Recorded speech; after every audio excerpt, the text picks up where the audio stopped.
Estamos de volta aqui no nosso programa São Caetano Urgente, só que eu tenho uma surpresa para ajudar você. Sabe qual é a surpresa? Nós vamos mudar o nome de São Caetano Urgente para Cidade Online. Para quê? Para ajudar você. Às vezes você mora numa cidade pertinho aqui, quer contato conosco, quer publicar alguma coisa e nós vamos te ajudar. Não só na parte de informação de programação neurolinguística. Agora vamos falar de política, vamos falar de empresas, vamos ajudar a tua empresa a recuperar dessa pandemônio maldito. Muita gente nos ligou perguntando por que só São Caetano Urgente e não Mauá Urgente, e não Santo André Urgente. Então nós mudamos o nome do programa para Cidade Online com um objetivo só: ajudar você. Convidamos hoje para participar do nosso programa José Melati. Ele tem 62 anos, é natural, nascido e criado aqui em São Caetano do Sul, é consultor de empresas. Pronto, já estamos ajudando você que é empresário. Tudo bem, senhor Melati? Quero agradecer o convite, Jorge, de estar aqui presente aqui no teu estúdio, gravando o programa Cidade Online com você. É uma honra para mim, né? Saber que eu tenho alguma coisa para contribuir aí no acervo das suas perguntas e das suas preocupações. Muito obrigado mesmo, tá ok? Oi, Melati, você sabe que os governadores estaduais e os prefeitos fizeram das nossas empresas, da nossa economia, destruiu tudo. Agora fala para mim, para ajudar os empresários que nos estão assistindo, o que eu faria para mudar a minha produtividade, para fazer crescer a minha empresa? O Brasil, desde 1981 até 2018, os salários, o custo das empresas com salário subiu 5,6 vezes. E a nossa produtividade subiu uma fração disso. Então, existe um hiato, existe um gap entre os custos que as empresas estão pagando, né, e a produtividade que está sendo oferecida para as empresas, né? No mundo todo, né, para vocês terem uma ideia, no mundo inteiro, os salários, né, o aumento salarial real, ele é dado pelo aumento da produtividade nas linhas de produção. Isso não acontece no Brasil. Já há muito tempo, né, tem sido a legislação que tem permitido que essa distorção venha se ampliando. E aí, quando a gente fala, né, dos empresários de hoje, olha o que aconteceu hoje, né? Eu estou falando de 2018, vamos vir para 2020, né, para a pandemia. A gente já tinha um cenário onde as empresas brasileiras, de maneira geral, vinham perdendo a competitividade em função desse gap, em função dessa distância entre produtividade e custos. Pois bem, a pandemia, seja lá como a gente queira nominá-la, fez com que as empresas fossem peremptoriamente fechadas, proibidas de trabalhar. Ou seja, esses custos, apesar dos esforços do governo federal, esses custos se mantiveram. Hoje, ficou muito nu para os empresários o custo da máquina pública sobre as costas de todo mundo. Mas o governo, em momento nenhum, tem discutido esse tema, né? Diminuir seus custos, diminuir seu tamanho, diminuir o peso dos impostos, das taxas, das multas, nada disso está na agenda do governo. Então, nós temos que fazer a lição de casa. O empresário vai ter que fazer a lição de casa e trabalhar em prol da produtividade da sua empresa, né? Então, o que significa dizer, né, que você tem dentro da sua empresa, todas as empresas que sobreviveram a essa catástrofe pandêmica têm dentro das suas instalações os seus colaboradores, e é nestes colaboradores que está o grande segredo para você melhorar o seu resultado. Então, nunca abandone seus colaboradores, nunca abandone as pessoas que estão com você, né, nessa batalha diária, nesse desafio diário de se manter em pé. Porque são eles, de certa maneira, que detêm o conhecimento das melhorias, das pequenas melhorias. É 1% aqui, é 2% ali, é 3% lá. Eu, particularmente, Jorge, eu nunca entrei numa empresa que eu não conseguisse ganhar pelo menos 25% de produtividade.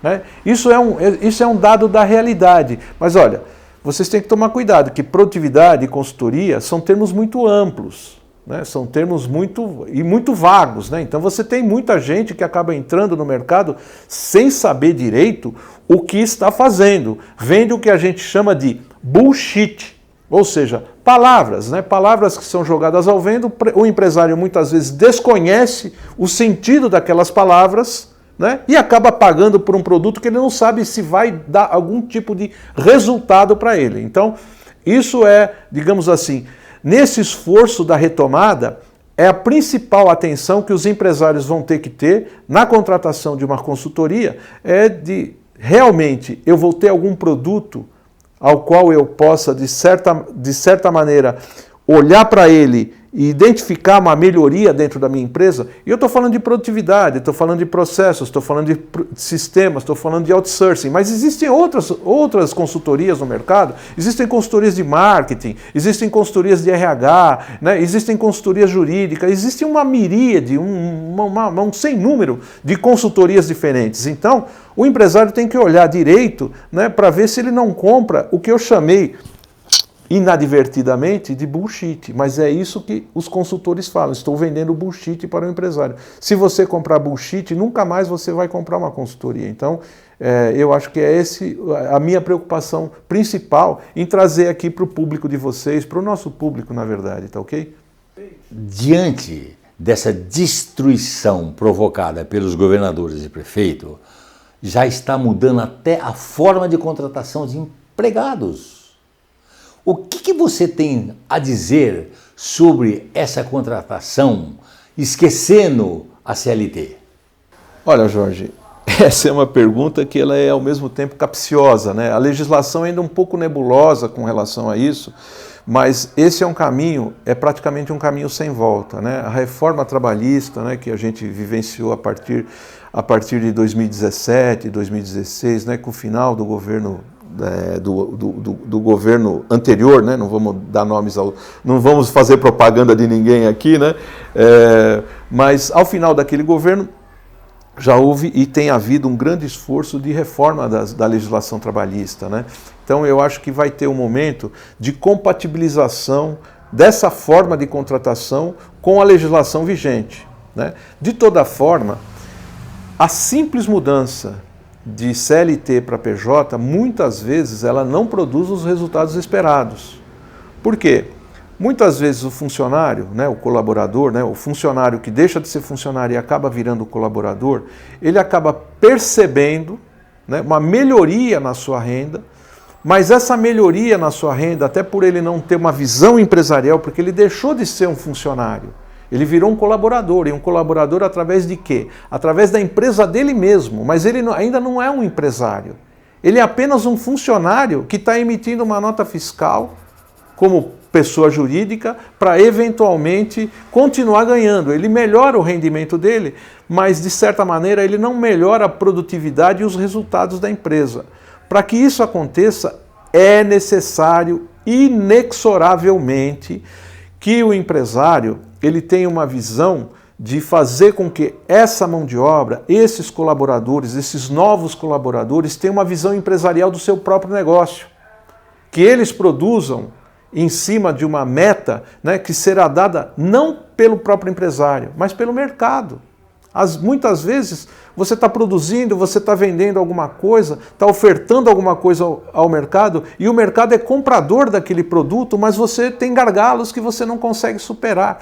Quando você muda o seu regime, você tem que tomar muito cuidado, você aumenta a satisfação do colaborador, mas você não melhora o resultado da sua empresa. Isso é muito comum acontecer. Então, para isso, né, volto a dizer, né, pode até parecer que eu estou vendendo o meu peixe. E de certa maneira eu estou vendendo o meu peixe, mas muitas vezes, como você, empresário, está operando a sua empresa, você não está enxergando essas pequenas nuances que estão acontecendo no chão de fábrica, que estão acontecendo no seu negócio. Então, é preciso que haja também, né, digamos assim, que eles se apropriem, né, que esses novos colaboradores se apropriem do fato deles agora não serem mais funcionários e sim empresários. Eles também são empresários. Talvez eles saiam dali e virem um concorrente. E isso é ótimo, porque quando eles virarem um concorrente, significa que eles cresceram, significa que você cresceu, significa também que o próprio mercado cresceu. Eu acho que é isso. Muitas empresas têm contratado palestrantes, consultores, treinamento, e isso não dá resultado. Por quê? Bom, essa é a pergunta que não quer calar, né? Obviamente nós estamos vivendo um cenário, né? Nós estamos vivendo o cenário do coach, nós estamos vivendo o cenário, né, de diversas modalidades de treinamento, mas as pessoas que estão ministrando esses cursos no mercado, elas têm formação, elas têm background para ministrar esses cursos e produzirem resultados. Eu vou dar um exemplo. Eu desenvolvi um projeto há alguns anos atrás, uma empresa. O meu projeto era desenvolver uma avaliação de desempenho diária, para medir os resultados de cursos específicos na área de vendas que eram ministrados para o corpo de vendedores da empresa. Então, ao longo das semanas, né, a minha avaliação de desempenho era uma avaliação de desempenho diária, repito novamente. Pois bem, o que a gente percebia é que semana a semana o gráfico era um gráfico errático. Né? Uma hora subia, outra hora descia, outra hora ficava igual, outra hora subia mais um pouquinho, daí na semana seguinte descia. Para quem está na consultoria, para quem sabe analisar números e gráficos, sabe que quando os gráficos se comportam dessa maneira, a sua interferência como consultor dentro da empresa está resultando em zero, nada. Você não sabe o que você está fazendo. Pois bem, era exatamente diante dessa realidade que eu estava. Quando eu pedi para o dono da empresa para me inscrever nos cursos, né, eu frequentei os cursos também. Era muito legal, era muito divertido. O cara contava piada, brincava, fazia dinâmica, era um negócio maravilhoso. Mas aqueles cursos não tinham a menor aderência à realidade da empresa.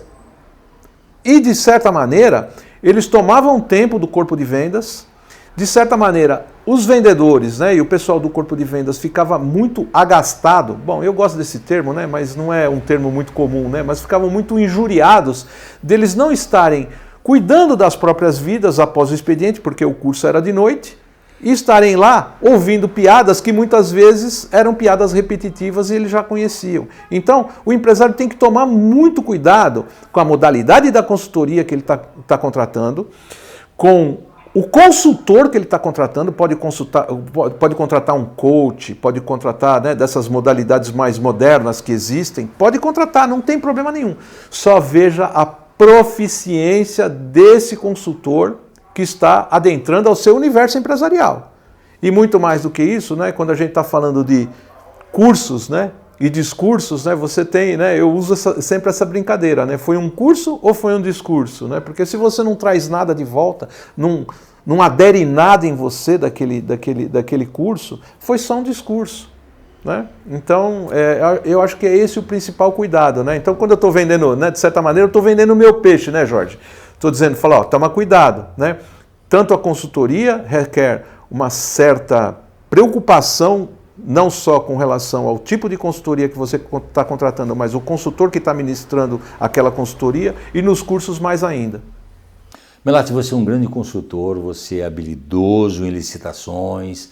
Conta para nós o que esses prefeitos, inclusive de subprefeituras, precisam fazer para liquidar, para minimizar, para extinguir essa corrupção. Puxa, Jorge, essa pergunta deixa a gente até... Se eu tivesse de gravata, eu estava afrouxando o colarinho, porque estava suando frio para responder essa singela pergunta. Mas vamos lá. É certo que o poder público, né, governo principalmente, o governo dos estados e os prefeitos municipais prejudicaram muito a geração de valor nessa pandemia, nesse pandemônio, né, como você diz. Né? Mas isso já é conhecido da gente já há muito tempo. O governo custa muito caro para a gente, mais de 40% do nosso esforço produtivo vai para o governo. E não é de hoje, isso não aconteceu na semana passada ou no ano passado, isso vem acontecendo há muitos e muitos anos. Né? Então, essa é uma situação que a gente já convive com ela há muito tempo. Né? Quando a gente está falando de produtividade, quando a gente está falando de consultoria, a gente está tentando fazer com que as empresas se equilibrem diante de um cenário que foi posto a elas pelos governos, seja o governo federal, o governo estadual e os governos municipais. Esse cenário foi imposto às empresas por essas entidades federativas. Agora, quando você vê, como nós estamos vendo, que apesar disso tudo não tem nenhuma discussão por parte dos agentes públicos no sentido de diminuir o custo da máquina, isso me preocupa. Por que isso me preocupa? Veja, Jorge, eu trabalhei, durante os últimos 8 anos, eu trabalhei numa empresa de engenharia que trabalha com licitações, concorrências públicas, contratos públicos, né? Seja para autarquias, seja para prefeituras, seja para empresas públicas, enfim, né? Trabalhei durante os últimos 8 anos num grande projeto voltado quase que exclusivamente para esse mercado. Então, eu vejo que hoje o administrador público, principalmente os que estão chegando na máquina pública agora, eles não dominam as nuances das concorrências, dos processos licitatórios, dos pagamentos. Então, o que pode acontecer e o que acontece? Eu tenho muitos amigos, inclusive, né, que são vítimas desse tipo de processo. Por quê? Porque quem está na máquina conhece o que está acontecendo no histórico daqueles contratos que estão em andamento. Então, você me pergunta, né? Fala, poxa vida, mas não é só ler o contrato? Sim, ler o contrato é uma questão assim fundamental para qualquer gestor público.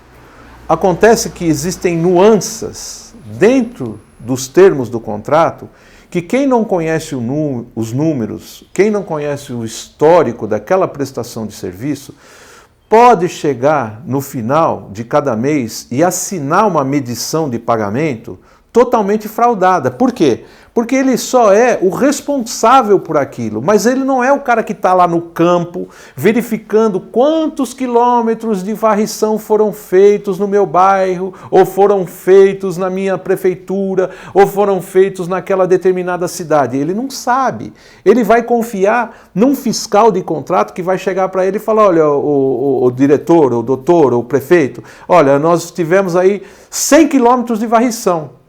Só que está previamente acertado entre o fiscal do contrato e o prestador do serviço que não foi 100 quilômetros, foi 80, foi 90, foi 75, enfim, um acerto que ele não participou disso. Como ele está chegando na máquina agora, ele está se responsabilizando por alguma coisa que não foi ele que tratou. Então esse é o maior perigo que eu vejo para os novos gestores, para os novos administradores que estão adentrando na máquina agora, né, de não conhecer estas nuances de prestação de serviço de zeladoria pública, iluminação pública, troca de lâmpadas, conserto de vias, né, tapa-buraco, os próprios contratos de prestação de serviço de água, esgoto, esgotamento sanitário, enfim. Tudo isso são contratos que vão cair na mesa do gestor. E são contratos que foram negociados no último período, né? Na última gestão, no último ano, no penúltimo ano, porque os contratos são invariavelmente contratos longos, né? Os mínimos são de 12 meses, mas se o contrato está ativo é porque ele foi negociado em algum mês do ano passado. Ele vai vencer agora? Provavelmente não, ele vai ser aditivado, porque contratos públicos podem ser aditivados por até 60 meses, ou seja, 5 anos. Né? Então você faz um contrato de 12 meses, o gestor público invariavelmente faz um contrato de 12 meses, mas ele já prevê 5 aditivos. Né? Os aditivos eles vencem na data de aniversário do contrato ano a ano. E aí você vai sentar, né, a empresa tomadora do serviço vai sentar com o gestor público e falar, você está contente com o serviço que eu estou prestando? Estou contente. Vamos aditivar mais 12 meses? Vamos aditivar mais 12 meses. Então, a roda vai girando em função desses acordos de 12 em 12 meses. Mas os contratos são, Jorge, invariavelmente contratos muito longos. Né? Então, o que eu vejo assim como o maior risco que os gestores estão assumindo para si é de assinarem, né, assinarem medições de pagamento que não correspondem àquilo que ele conhece efetivamente. Então, se eu tivesse que dar um conselho para algum administrador público que esteja adentrando na máquina agora, eu diria a ele, eu vejo que isso vai acontecer aqui na minha cidade, vai acontecer aqui em São Caetano do Sul, né? E eu converso com as pessoas conversam comigo, até em função dessa minha experiência pretérita, elas conversam comigo, né? Fala, ó, você tem que ter um time de fiscalização de contratos que consiga ser confiável, efetivo e eficaz. Você tem que ter a sua equipe tem que ter essas três variáveis, né? Então, como é que isso se aprende? Todo mundo sabe que a máquina pública está infestado de pessoas que não estão lá na máquina para prestar um serviço, digamos assim. É tão difícil falar sobre isso, porque a gente tem tantos amigos, né, que estão na máquina pública e todos eles são muito honestos, muito dignos, muito honrados. Então, é muito difícil falar sobre isso, mas o fato é que tanto eu como esses meus amigos, como todos nós aqui, conhecemos pessoas que estão na máquina para se dar bem, sejam elas políticos e mais ainda funcionários públicos concursados. Ou vocês imaginam que a corrupção, né? Vamos pegar a situação do governo federal. O governo federal, né? Eu sou bolsonarista, vou deixar isso muito claro aqui para vocês, nós não estamos discutindo política, né? Mas o que eu admiro nesse governo que está lá em Brasília é simplesmente o fato de que, sem mudar o orçamento, em 2019, conseguiu-se tocar muitas obras. Você e eu sabemos que dinheiro não dá na árvore.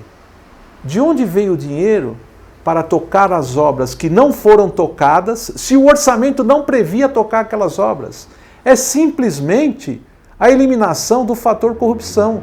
Só que você elimina no governo federal, mas você não elimina no governo estadual e nos governos municipais. E agora a realidade que a gente tem é essa, governo municipal, governos municipais, que é onde está o grosso da corrupção nesse país.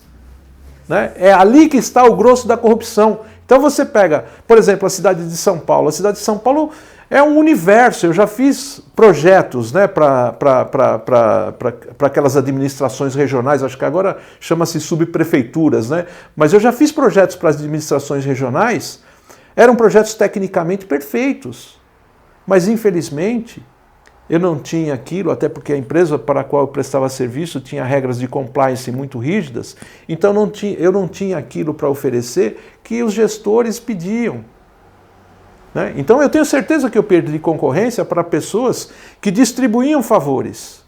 Essas pessoas estão lá. Então se eventualmente um administrador sentar na cadeira do administrador que deu o contrato que deveria ser meu para essa pessoa, né? Provavelmente esse administrador vai estar assumindo esses riscos, essas responsabilidades. Então acho que é isso que eu teria para dizer, não sei se respondi a pergunta de vocês, mas eu procurei fazer o melhor de mim. Acho que tem muito mais para falar, porque depois de 8 anos de vivência nessa área, a gente acaba, né, dizem que o cachimbo, né, a boca fica torta por causa do cachimbo. Então minha boca está torta por causa desse cachimbo, mas eu acho que dá para contribuir bastante também nessa área, tá ok?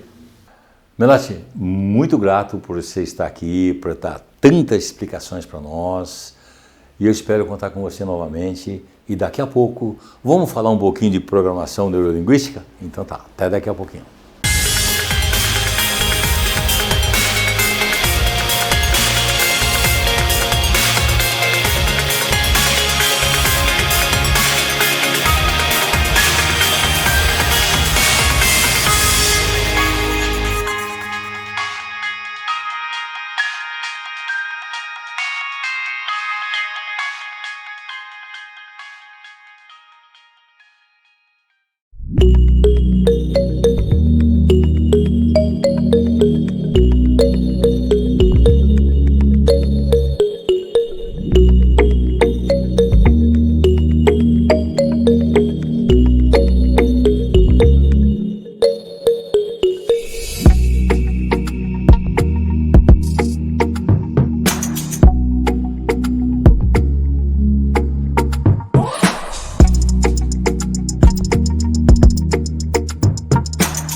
Estamos de volta para falar agora sobre comunicação.